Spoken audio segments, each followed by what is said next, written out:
Exactly 2 years ago today, a 4-year-old child died. Her name was Keira. Although her death is still officially undetermined, Keira's mother believes she was murdered by her father.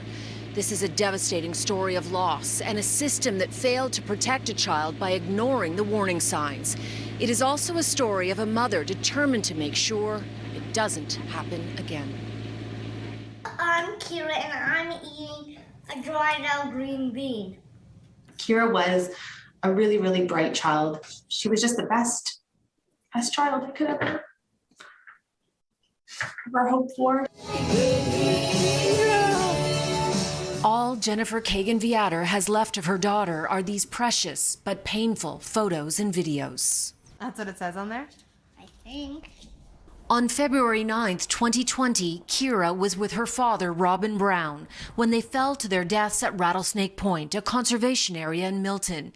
To understand what happened here, one has to look back at the marriage between Keira's parents. In short, Jennifer, who is a doctor, describes a controlling man, a pathological liar who created a fictional existence, including a false claim he had a master's degree and a PhD, a man who could be violent. I said, Rob, the dog got a mouse, and he came down the stairs in a fit of rage and took the mouse out of the mouth of the dog and rammed it in my mouth in anger. That was the first incident. Jennifer left the marriage when Keira was 8 months old. Things only got worse during the divorce.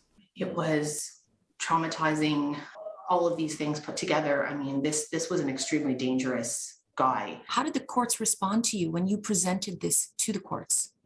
So initially, the courts responded favorably in Milton.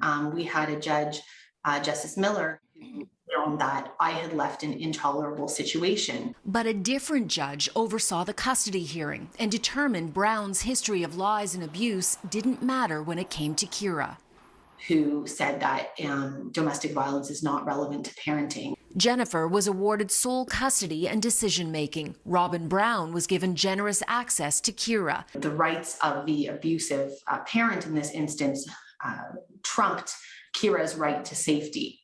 When Keira was 3, Jennifer remarried and had a baby boy with her husband, Philip Viater, who is a family law lawyer. The custody situation with Keira's father was getting worse. 3 different judges were warning Mr. Brown that his access will be curtailed, given his escalation in behavior and failure to obey court orders. Jewish Family and Child Services was called in to investigate. Just 2 days before Keira's death, the caseworker called. She said, I've now met with Mr. Brown, and I have concerns that he is displaying behavior consistent with someone who would harm or kill their own child. I have spoken to my supervisor about this, but my supervisor says, let's talk about it on Monday. That call was on a Friday, and that very day, Robin Brown picked up his daughter for the weekend. There was a court order, and we were directed to follow it. We had to hand her over. I mean, I just took her to school, but he picked her up. I couldn't take her. We had no choice. On the Sunday, Brown drove to Rattlesnake Point, where he and Keira fell to their deaths. Jennifer has filed this lawsuit against Jewish Family and Child Services, alleging they knew or ought to have known Keira was in an imminent risk of danger and failed to intervene. But Jennifer believes the entire system is to blame for ignoring the many red flags. She was not protected. They failed her. Jewish Family and Child Services declined to comment on the allegations.